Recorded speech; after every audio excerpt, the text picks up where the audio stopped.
하나님의 말씀은 욥기서 2장 1절에서 13절입니다. 봉독하겠습니다. 또 하루는 하나님의 아들들이 와서 여호와 앞에 서고 사탄도 그들 가운데에 와서 여호와 앞에 서니 여호와께서 사탄에게 이르시되 내가 어디서 왔느냐? 사탄이 여호와께 대답하여 이르되 땅을 두루 돌아 여기저기 다녀왔나이다. 여호와께서 사탄에게 이르시되 내가 내 종 욥을 주의하여 보았느냐? 그와 같이 온전하고 정직하여 하나님을 경외하며 악에서 떠난 자가 세상에 없느니라. 내가 나를 충동하여 까닭없이 그를 치게 하였어도 그가 여전히 자기의 온전함을 굳게 지켰느니라. 사단이 여호와께 대답하여 이르되 가죽으로 가죽을 바꾸오니 사람이 그의 모든 소유물로 자기의 생명을 바꾸올지라. 이제 주의 손을 펴서 그의 뼈와 살을 치소서. 그리하시면 틀림없이 주를 향하여 욕하지 않겠나이까. 여호와께서 사단에게 이르시되 내가 그를 내 손에 맡기노라. 다만 그의 생명은 해하지 말지니라. 사단이 이에 여호와 앞에서 물러가서 욥을 쳐서 그의 발바닥에서 정수리까지 종기가 나게 한지라.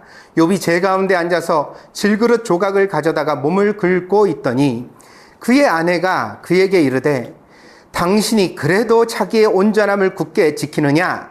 하나님을 욕하고 죽으라. 그가 이르되 그대의 말이 한 어리석은 여자의 말 같도다. 우리가 하나님께 복을 받았은즉 화도 받지 아니하겠느냐 하고 이 모든 일에 욥이 입술로 범죄하지 아니하니라. 그때 욥의 친구 세 사람이 이 모든 재앙이 그에게 내렸다 함을 듣고 각각 자기 지역에서부터 이르렀으니 곧 대만 사람 엘리바스와 수아 사람 빌닷과 나아마 사람 소발이라. 그들이 욥을 위문하고 위로하려 하여 서로 약속하고 오더니 눈을 들어 멀리 보매 그가 욥인 줄 알기 어렵게 되었으므로 그들이 일제히 소리질러 울며 각각 자기의 겉옷을 찢고 하늘을 향하여 티끌을 날려 자기 머리에 뿌리고 밤낮 7일 동안 그와 함께 땅에 앉았으나 욥의 고통이 심함을 보므로 그에게 한마디도 말하는 자가 없었더라. 아멘.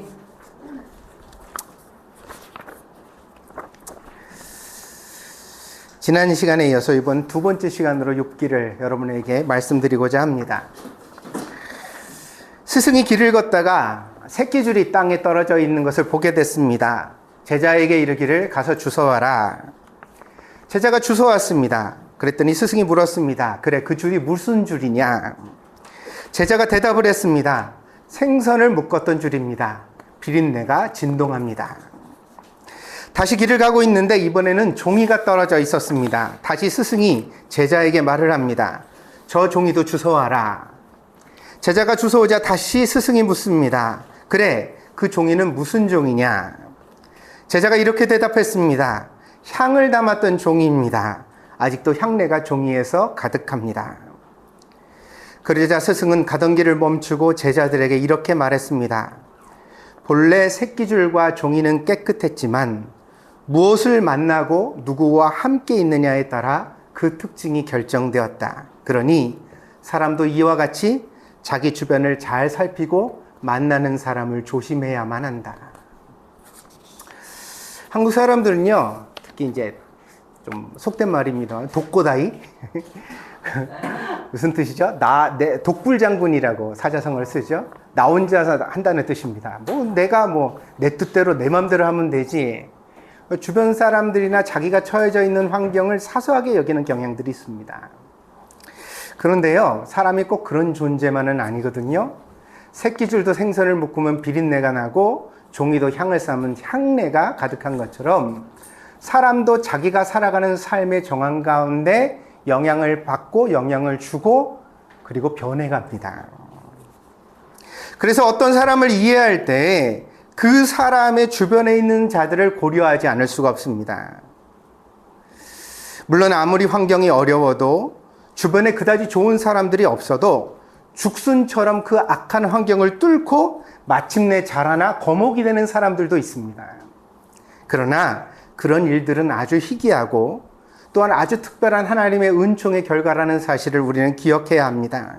그래서요, 우리는 되도록 할 수만 있다면 주변을 단정히 하고, 아멘? 자기 주변을 단정히 하셔야 돼요. 그러니까 막 거짓말하는 사람의 곁에 두고 재밌다 이러시면 안 돼요. 그냥 그러다 보면 그 거짓말이 언젠가 나한테 묻어오거든요. 거짓말을 사소하게 여길 수 있어요. 그러니까 어떤 환경에 놓여지느냐가 매우 중요하다는 거죠. 특히 크리스찬은 그렇습니다. 자기 주변의 관계를 잘 살펴야 합니다. 그런데 우리가 살아가는 현실이 이렇게만은 살 수 없거든요. 여러분, 장사하는데 손님을 가려받을 수 있습니까? 없습니까? 없어. 여러분 하는 가게에다 한번 크게 써붙여 보세요. 갑질하는 손님, 접근 금지. 그렇게 써붙이면 기분 나빠서 아무도 안 가요. 나쁜 사람도 받아야만 장사를 할 수 있죠. 직장생활 하다 보면 좀 야비한 사람한테도 굽신거리면서 대화해야 합니다. 그게 우리가 살아가는 삶의 정황이죠. 그래서 어떠해야 돼요? 여러분의 교회가 거룩해야 합니다. 그런 삶의 정황을 살다가 하나님 앞에 나와 예배를 드리고 주의를 지키는 동안에는 적어도 여러분이 좋은 사람들의 영향을 받고, 아멘? 좋은 영향을 끼치고. 그러니까 여러분한테 부탁드려요. 교회에 와서는 저속한 농담, 험한 말, 누구한테 들었는데 누구를 좀 속상하게 하는 비아냥거림 같은 거 하지 마세요. 그게 세상에서는 재미있을 수 있지만 교회에서는 그래서는 안 됩니다. 교회는 어떠해야 되죠? 교회는 그렇게 누추하게 살아갔던 사람들을, 성도들을 모아서 어떻게 해요? 하나님의 말씀과 은혜로, 예배로 거룩하게 씻겨내는 시간이 되어야 합니다. 믿습니까? 그러니까 우리가 어떻게 하면 상대를 더 감동시킬까, 은혜를 줄까를 고민해야만 하는 것입니다. 오늘은 지난 시간에 있어 욥기를 살피고자 합니다. 지난 시간에 욥이 어떤 점에서 훌륭한 사람인가를 여러분에게 설명드렸습니다. 그는 어떤 사람이었습니까? 오늘 본문에도 나옵니다만 하나님이 그를 어떻게 평가하시죠? 온전하고 정직하고 하나님을 경외하며 악에서 떠난 자다. 오늘 본문 3절에도 나오는 말씀입니다.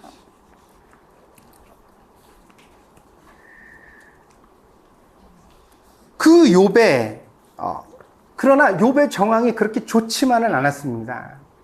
그래서 오늘은요, 이 욥의 주변에 있었던 사람들을 함께 한번 살펴보고자 합니다. 오늘 본문에는요, 욥의 주변에 있었던 세 종류의 주체들이 나타나 있습니다. 첫째로 욥에게는 어떤 사람이 그 곁에 있었냐면요, 여러분들 충격적이지만 사탄이 있습니다. 사탄이요, 욥에게 시련도 갖다 주고요, 또 하나님 앞에 와서 욥을 계속 비난합니다. 욥의 신앙을 어떻게든지 깎아내리고 욥을 어떻게든지 폄하하려고 노력하는 그런 주체로서 사단이 등장하고 있습니다. 그래서요, 이 사단은 사람은 아니지만 사람의 역할을 합니다. 그리고 우리가 살아가는 현실에서는요, 때때로 어떠한 사람이 오늘 본문에 등장하는 사탄의 역할을 할 때가 있어요. 그러니까 내가 선의를 가지고 착하게 잘하려고 해도 자꾸 주변에다가 나를 깔아뭉개고 험담하고 어떻게든지 나를 갖다가 그냥 넘어뜨리려고, 저 사람 왜 저러지? 이해가 안 가요. 하나님 앞에서 하는 사탄의 말들을 보면 그대로 악의가 드러납니다. 한마디로 사탄은 욥이 못마땅하고 밉고 싫어서 미칠 지경입니다. 욥을 파괴하기 위해서라면 사탄이 불구덩이에라도 뛰어들 것 같습니다. 하나님 앞에서 이렇게 말한다는 것이 얼마나 용기가 필요한 자리겠어요. 여러분, 이 오늘 본문에 드러나는 이 하나님의 이 장면을 생각해 보면 천사들이 쫙 도열해 있습니다. 하나님의 법정이고 하나님의 보좌의 영광이 드러나 있는 것입니다. 여기 얼마나 두려운 장소예요. 그런데 여기까지 가서 사단이 뭐라 그래요? 욥이 하나님을 섬기는 거는요, 그거 잘해주셔서 그런 거예요. 하나님이 1차로 허락해서 그 모든 재산을 다 빼앗았어요. 그래도 사단이 와서 또 두 번째 뭐라고 말해요? 이렇게 말해요.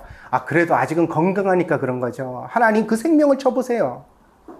욕할걸요? 하나님 저주할걸요? 근데 이게 단순한 해프닝이라고 성경에 나오는 이야기라고 볼 것이 아니라 이게 얼마나 위험한 장면인지를 우리가 보셔야 돼요. 왜냐하면 여러분 보세요. 드라마 속이나 영화 속에 나오는 귀신들도 신부님이나 목사님 앞에서 도망가잖아요. 그죠? 성직자 앞에서 막 도망가고 막 그런 장면들이 나오잖아요. 거룩함과 속됨은 그렇게 구별되는 것이거든요. 아니, 세상에 거룩한 가운을 입고 있는 신부님이나 목사님에게도 그런 영광이 있다면 여러분, 하나님이세요.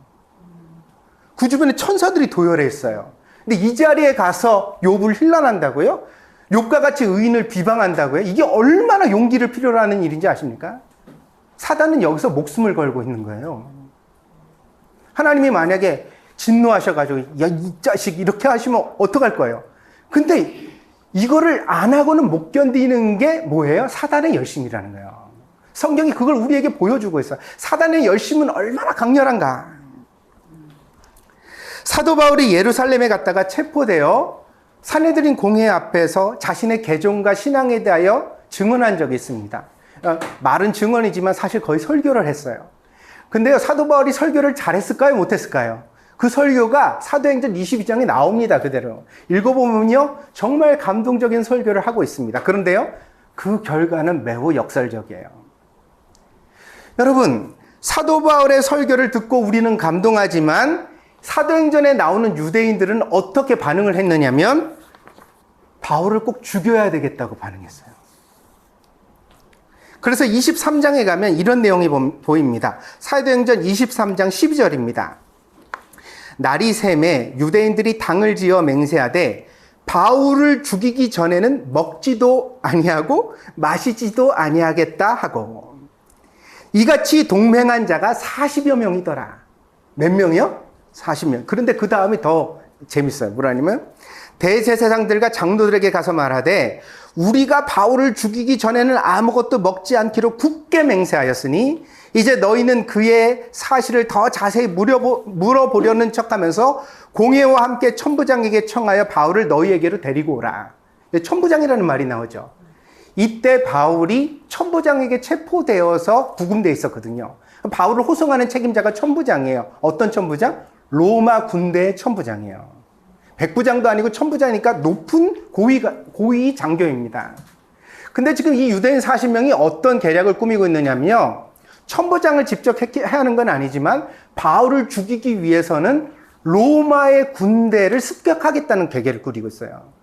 그래서 산헤드린 회의가 불러달라는 거예요. 그럼 호송되는 그 로마 군대를 습격해서 바울을 마침내 죽이겠다는 거죠. 근데 이게 얼마나 무서운 건지 아세요? 당시에는요, 팔레스타인 지역에 반역이 수도 없이 일어났기 때문에 로마 군대를 공격하는 사람은 대부분 다 십자가형에 처했어요. 무슨 형이에요? 십자가요. 로마 군대를 공격하면 이와 같이 본보기를 보인다고요. 그러면 여기 나오는 먹지도 않고 자지도 않겠다고 맹세한 유대인 40명은 바울만 죽일 수 있다면 자기가 십자가에 달려 죽어도 괜찮다고 다짐을 하고 있는 거예요. 그걸 가가지고 산헤드린 회의 얘기를 하고 그거를 갖다가 지금 작전을 짜고 있는 거예요. 이 이야기를 사도 바울이 매우 가문이 좋았기 때문에 사도 바울의 누나의 동생, 생질이라고 표현되는데 조카가 듣습니다. 그리고 조카가 천부장에게 직접 가서 이것을 고발을 해요. 그래서 천부장이 바울을 몰래 빼내게 됩니다. 그래서 바울이 구원받는 이야기가 나와요. 근데 여기서 저는 이 성경을 읽으면서 이해할 수 없었던 게 그거예요. 그러면 바울 하나를 죽이기 위하여 40명이 그냥 죽는 것도 아니고 명예롭게 죽는 것도 아니고 십자가의 강도와 같이 달려 죽는 죽음을 감수하겠다고 맹세하는 장면이 성경에 나타난다는 거예요. 이 적대감을 여러분 이해할 수 있습니까? 없어요. 우리는 몰라요. 이게 어떤 사람들인 줄 아세요? 욥기에 등장한 사단이 그 중심에 들어가 사람을 강하게 잡을 때 나타나는 사람의 변질된 모습입니다. 우리의 현실은요, 인생을 살다가 가끔 이런 사람들을 만나요. 여러분들 이런 이야기 아시죠? 저 사람 뭐가 씌었나? 왜 저래? 무슨 뜻일까요? 그 사람이 지금 사단의 역할을 하고 있다는 뜻입니다. 여러분, 내가 선의로 살아간다고 해서 나를 죽도록 미워하는 자들이 절대 없는 것이 아닙니다. 예수님은 죄를 지어 십자가에 달리셨나요? 욥은 뭘 잘못했기 때문에 사단이 이렇게 미워할까요? 성경에 드러나는 모든 믿음의 선진들은 선하게 살았지만 원수를 두고 있었습니다. 그리고 그 원수들이 미워하는 이유를 우리는 이해할 수 없어요. 성경은 이런 우리의 삶의 정황을 그대로 드러내 말하고 있습니다. 그래서요, 어떤 일이 생겨나면 누군가 나를 미워할 때, 욕할 때, 비방할 때 우선 여러분은 하나님 앞에 고요하게 앉아서 기도하고 양심을 되돌아보셔야 합니다. 믿습니까? 내가 실수한 거 없는가? 잘못한 게 없는가? 근데 아무리 되돌아봐도 내가 그렇게까지 미워할 일은 안 했어요. 아시겠어요? 아멘? 내가 좀 실수한 부분이 있어요. 뭐 수다를 떨다 보니 말실수도 좀 있고 행동을 하다 보니 덤벙거린 것도 있고, 그러나 그게 내가 죽을 일은 아니야. 아멘? 근데 나를 죽이려고 드는 사람이 간혹 나타나요. 그런 사람들이 보여요. 나를 사회적으로 매장시키려고 들어요. 실수했으면 그냥 한번 창피해주면 되지, 충고하면 되지. 그게 아니라 나를 완전히 세상에서 지워버리려고 하는 사람들이 나타나요. 그러면 여러분 깨달으셔야 돼요. 이거는 그 사람과 나와의 문제일까요? 아니면 사단과 나와의 문제일까요? 사단과 나와의 문제예요. 인간적으로 해결이 안 됩니다. 그 사람이랑 화목한다 그러면요, 옮겨가서 다른 사람한테 나타나요. 어떻게 해야 되죠? 이 일은 하나님 앞에서 해결해야 될 신앙적 문제임을 깨달아야만 합니다.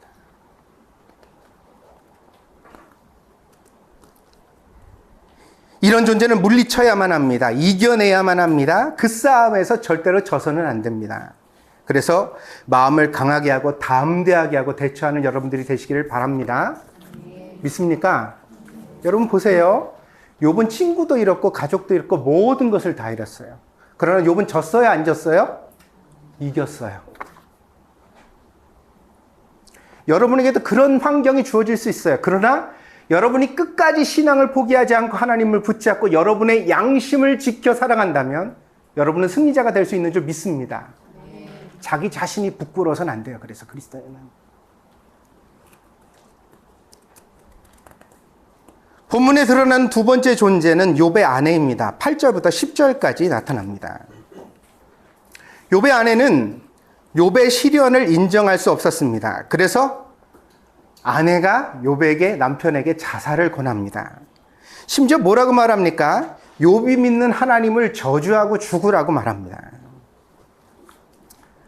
하나님을 향한 깊은 원망이 배어나고 있습니다. 이 원망을 전혀 이해할 수 없는 건 아니에요. 왜냐하면 부성도 강하지만 모성은 보다 더 강한데 욥의 모든 자녀들이 다 죽었잖아요. 그럼 이제 이 엄마로서 자랑스럽게 자기 몸을 태어난 10 자녀를 자랑스럽게 여겼던 여인이 가졌을 실망감, 한탄, 상처 얼마나 컸을까요? 그래서 여기서 중요한 것은 욥의 아내가 가졌던 분노와 원망이 아닙니다. 그 1장에서도 보고 2장 3절에서도 보면 욥을 뭐라고 평가하죠? 욥은 온전하고 정직하고 하나님을 경외하며 악에서 떠난 자래요. 욥이 했던 행동의 가장 핵심적인 것을 번제를 통해서 우리에게 보여주는데, 욥의 자녀들이 잔치를 하고 나면 그 다음날 아버지가 자녀들 다 자기 집으로 불러서 아이들마다 이름으로 하나님 앞에 번제를 드리면서 하는 말이, 혹시 내 아들들이 부지 중에 하나님 앞에 원망하거나 죄를 짓지 않았을까? 그렇게 살아서는 안 된다? 가르쳤다는 거예요. 그래 제가 지난주에 설교를 드리면서 욥의 행동이 항상 이러하였다는 성경 구절의 핵심이다. 욥은 번제를 드리는 그 마음으로 인생을 살았던 사람이다. 그러니 자녀에게 이렇게 행할 때 자기 자신은 어떠했겠는가? 그럼 여러분 오늘 물읍시다.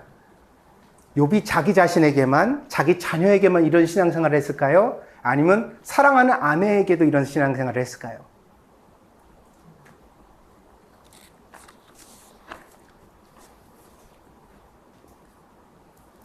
극진한 신앙생활을 했습니다. 그런데 욥의 아내는 욥의 신앙을 붙들지 못했던 거예요. 그게 이 상황에서 드러나고 있는 거예요. 여러분 오늘 잘 들으세요. 아이를 설득해서 억지로 예배에 데리고 갈 수는 있어요. 교회 생활을 할 수는 있어요. 남편을 교회에 데려올 수는 있어요.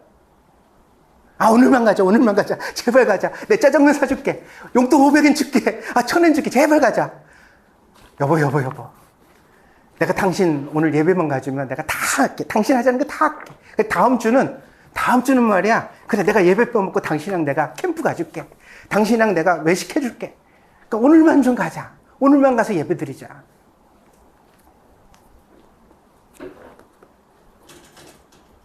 그렇게 한 번, 두 번 교회에 발을 들여놓고 신앙생활을 하는 것도 같습니다.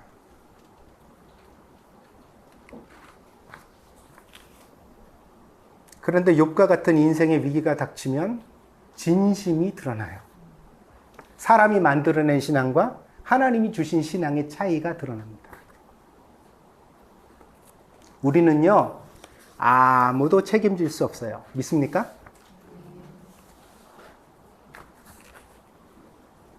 이걸 안 믿기 때문에 우리가 덜 애절한 거예요. 무슨 얘기냐면, 내 아이가 교회는 가지만 하나님을 안 믿는 것 같아.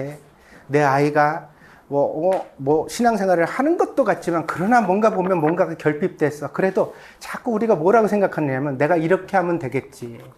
이렇게 하다 보면 언젠간 되겠지. 아니요. 목사도 목사 아들을 구원할 수 없고요. 욥도 자기 아내를 구원할 수 없어요.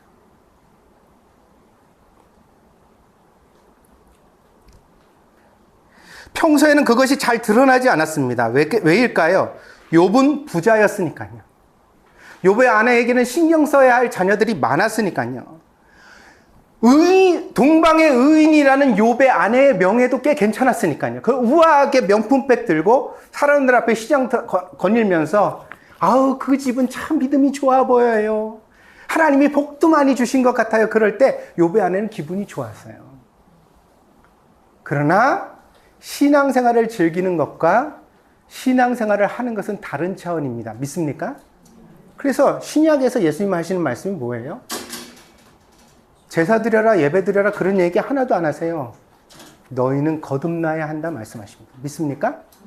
사람으로는 안 된다. 하나님이 해주셔야 된다. 명심하십시오.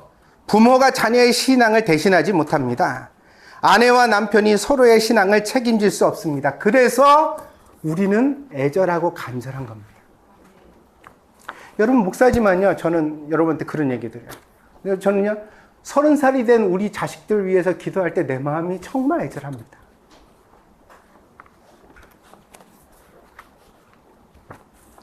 지난번에 우리 큰아들이 저희 아내랑 얘기를 하다 그런 얘기를 했대요.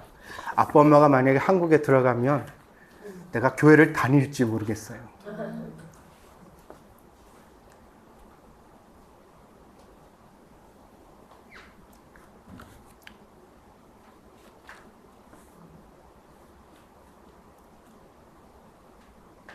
나는 우리 아들을 뭐라고 그러고 싶지 않습니다. 제가 어렸을 때부터 우리 아이들을 키워오면서 했던 말이 있으면 신앙은 네가 만나는 것이다. 내가 만난 하나님이 내 사춘기 때, 내 청춘 때, 내 힘들고 아픈 날에 나를 만나주시고 안아주셨던 그 하나님이 너도 꼭 안아주시기를 바란다.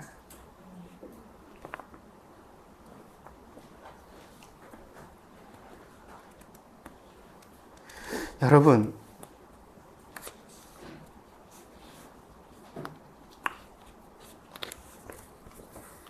우리가 어떻게 할 수 없다는 사실을 믿어야만 하나님 앞에 애절해지는 겁니다. 욥은 엄청난 시련을 겪었습니다. 그러나 42장에 가면 그 모든 시련이 회복됩니다. 잿더미에서 앉아 있었던 욥은요, 갑절의 부자가 됐으며 다시 많은 자녀들의 아버지가 되었습니다. 그러나 42장에 등장하지 않는 사람이 있습니다. 누굴까요? 욥의 아내입니다. 욥의 아내는 욥에게 닥친 시련과 함께 날아가고 말았습니다. 자, 아내들만 조심해야 될까요?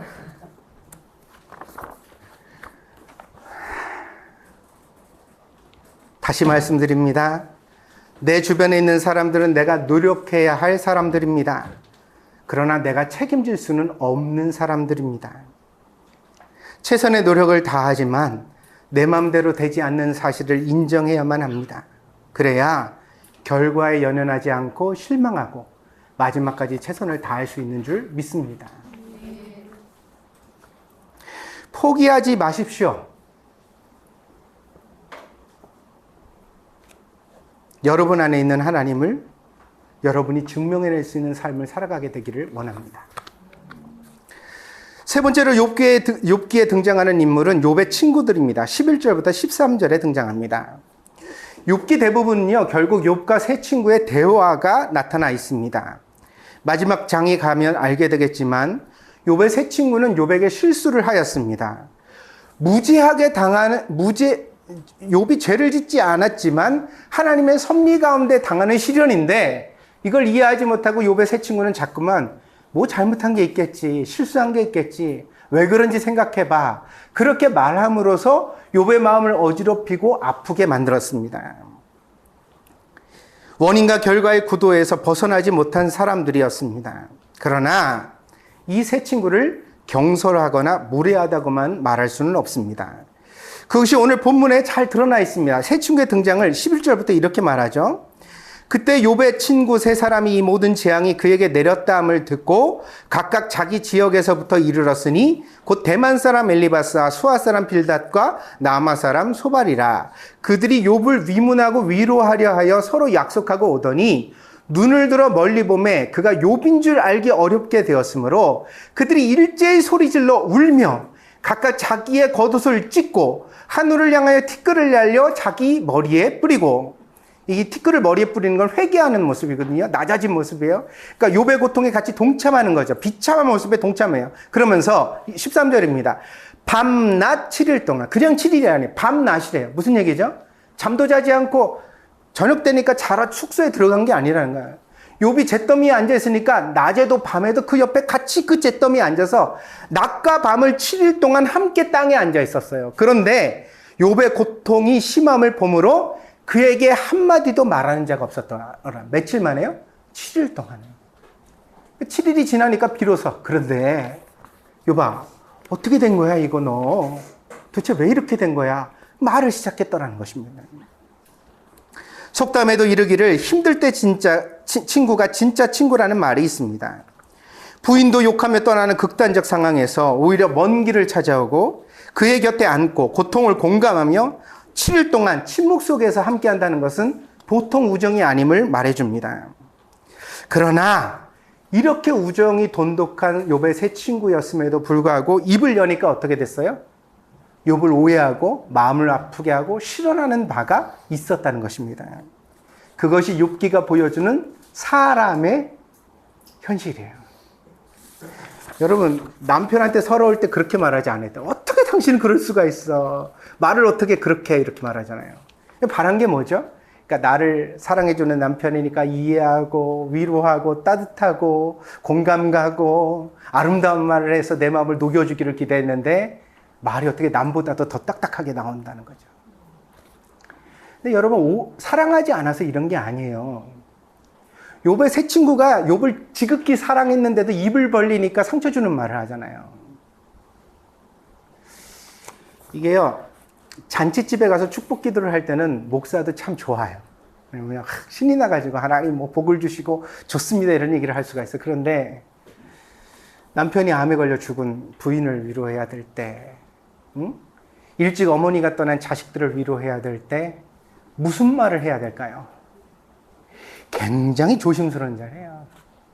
천국에 가면 만날 수 있으니까 슬퍼하지 마세요. 이런 말 잘못하면 어때요? 상대의 마음속에 막 비수를 확 찌르는 말이 될 수 있거든요. 내가 옳아서 옳은 게 아니에요. 내 마음에 맞는다고 해서 그게 다 좋은 말이 아니라고요.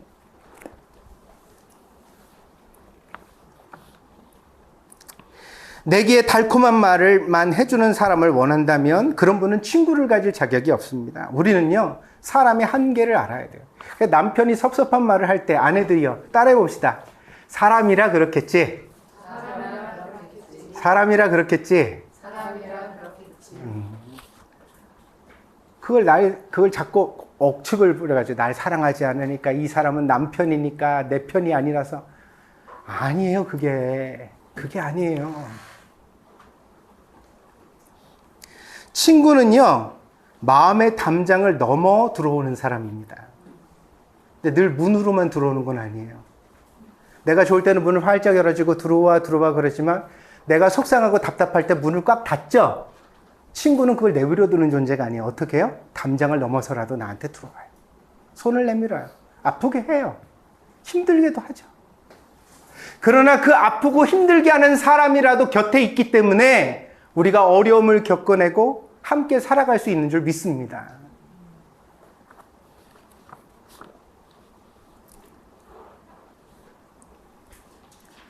욥기의 역설은 욥의 세 친구가 한 말이 다 틀렸지만 그러나 그 틀린 말을 성경은 자세하게 기록하고 있어요.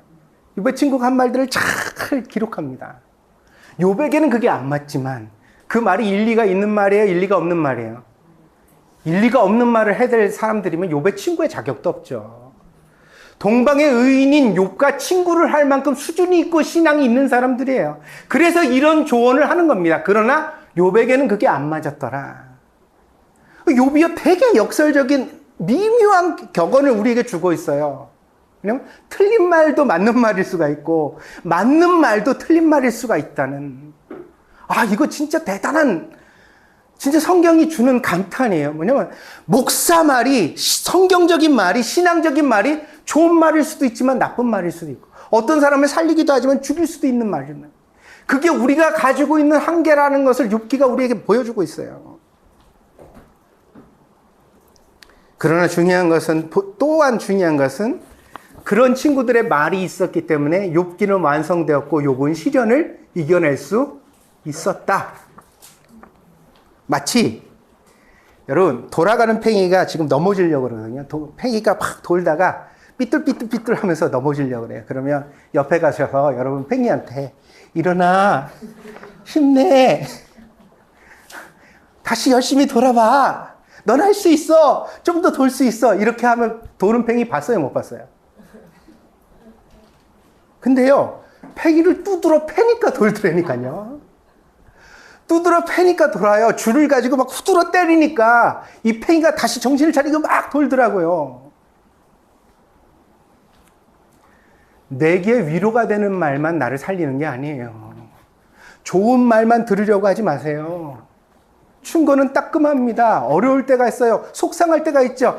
근데 그 속상함 때문에 내가 기도하고 나 자신을 돌아보고 생각하고 길을 걸으면서도 고민하고 그러다 보니까 사람이 자라는 거고 신앙이 커가는 것인 줄 믿습니다. 필요해서 주신 거예요. 왜 그렇게 어린애들이 많습니까? 나이가 40이 넘었는데도 싫은 말 1도 못 들어. 누구든지 다 좋은 말만 하래. 그러면서 아이들에게는 가르칠 때 뭐라고 말하냐면 내가 너한테 싫은 말하는 건 널 위해서 하는 말이다. 잘 듣거라.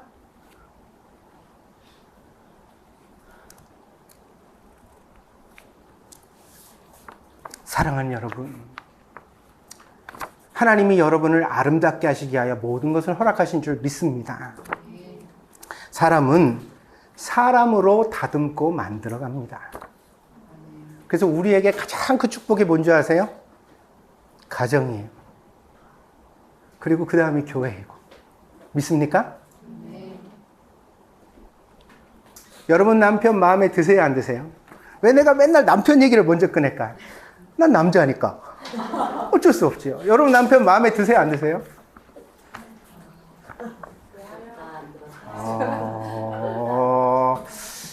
우리 교회 위험한데. 여러분 아내는 마음에 드세요, 안 드세요?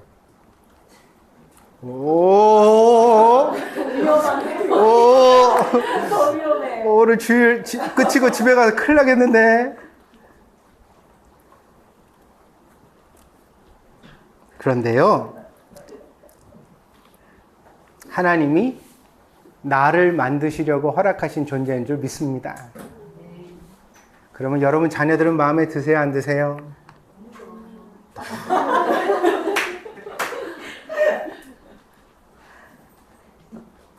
여러분 오늘 설교 듣고 꼭 아셔야 돼요. 그 아이를 내 몸을 통하여 태어나게 하신 분은 하나님이시고 하나님은 그 아이를 통하여 나를 바꾸시고 가르치신다. 욥의 주변에는 어떤 존재들이 있었습니까? 사탄도 있고 가슴 아픈 아내도 있고 주책 맞은 새 친구도 있었습니다. 그렇다면 여러분 주변에는 지금 어떤 존재들이 있습니까? 우리 곁에 있는 자들이 우리가 원하는 모습들은 물론 아닙니다. 그래서 힘들고 고통스럽기도 합니다. 그러나 욥기는 우리에게 무엇을 말해주고 있습니까? 내 주변에 있는 존재들을, 사람들을 내가 다 바꿀 수는 없겠지만, 그러나 그들 속에서 내가 변화되는 것이 하나님의 뜻이다. 하나님은 알고 허락하신 것이지 몰라서 허락하신 것이 절대로 아니다. 하나님은 여러분의 삶을 모르시지 않습니다.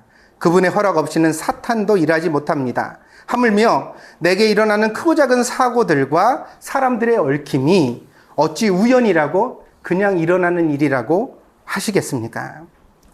인생을 우연이라고 믿는 사람들이야말로 진짜 믿음이 큰 사람들이라고 생각합니다. 인생은 우연이 아닙니다. 그 모든 관계와 사건들이 곧 우리의 인생을 이루고 우리의 신앙을 이루어 가기 때문입니다. 그래서 우리는 우리에게 주어진 삶을 날마다 분투하며 최선을 다하여 살아가야 되는 줄 믿습니다. 이게 쉬워요, 안 쉬워요? 욥은 자기가 겪을만 하니까 하나님 이런 시련을 주신 거예요. 하나님이 욥을 정확하게 보시잖아요. 그러니까 너는 이 정도도 감당할 만해. 그러니까 재산 다 날라가고 막 자녀가 막, 근데 그거 설명 잘 안 해주시거든요. 근데 그 속에서 묵묵히 견뎌내는 욥을 보면서 하나님이 뭐라고 하시냐면 이 사람 완전하다. 이 사람 온전하다. 그렇게 말씀하십니다. 그럼 이제 우리의 삶으로 돌아와 봅시다. 여러분에게 일어나는 일들은 하나님이 여러분에게 믿고 맡기신 일입니다. 감당할 수 있을까요? 없을까요? 있어요? 없어요?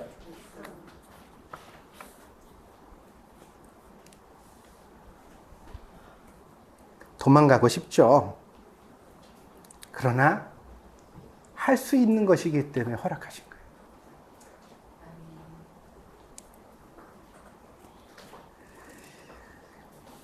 여러분의 삶에서 여러분의 이야기를 써나가야 합니다.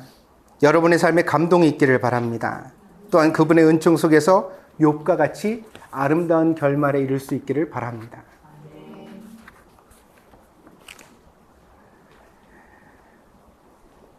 오늘 마지막 팁을 드리고 말씀을 마치겠습니다.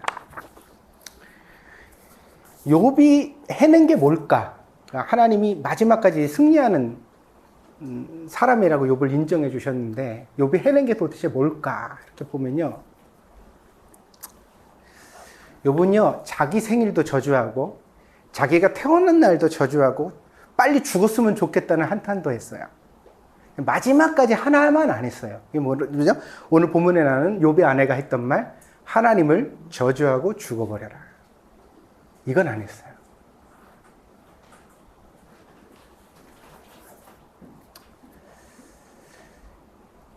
저는요, 사람마다 하나님이 요구하시는 믿음의 분량이 다르다는 것을 발견합니다. 다니엘서에 가면요, 다니엘이 바벨론의 포로로 끌려갔는데 자기 몸에 자유가 없어 노예예요. 지킬 수 있는 게 없었어요. 근데 다니엘이 뭘 결심했는 줄 아세요? 왕의 상에서 내려오는 포도주와 고기를 내가 먹지 않으리라. 내가 먹는 음식 안 먹고 뭐 먹겠다는 거예요? 야채만 골라 먹겠다는 거예요. 근데 그걸요, 하나님이 뭐라고 받으셨냐면 믿음이라고 받아주셨어요. 그리고요, 그걸 통해서 다니엘을 바벨론에서 정말 훌륭한 사람으로, 신앙인으로 하나님 세우고 만들어 가셨습니다. 욥에게는요, 다 할 수 있었어요. 그냥 차라리 죽었으면 좋겠다, 안 태어났으면 좋겠다, 뭐 원망도 되고 속도 상하고 너희들은 모르는 소리 하지 마, 그런 말도 했어요. 그런데 한 가지는 안 했다고요. 죽어버리는 일과 하나님을 원망하는 일을 하지 않았어요. 사랑하는 여러분, 여러분이 지켜야 할 마지막 신앙의 그 끄트머리가 있습니다. 그게 뭔지 한번 생각해 보세요. 사람마다 다르니까. 그리고 그걸 발견하시면 붙드셔야 합니다. 어떤 일이 있어도 붙으셔야 합니다.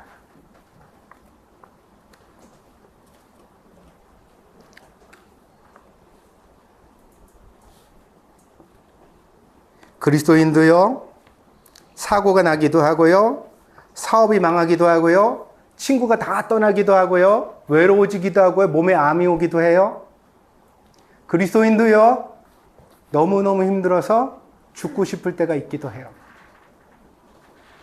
그러나 그 모든 날들 속에서도 우리가 하나님 앞에 마지막 지켜야 하는 마음의 그 믿음의 끄트머리를 지키면 하나님이 붙들어 주시고 이기게 하시고 마침내 회복시켜 주시는 은혜가 나타날 줄 믿습니다. 여러분, 이 신앙의 비결을 붙잡아서 마침내 아름다운 결말에 이르는 복된 성도들이 되시기를 바랍니다. 기도하겠습니다.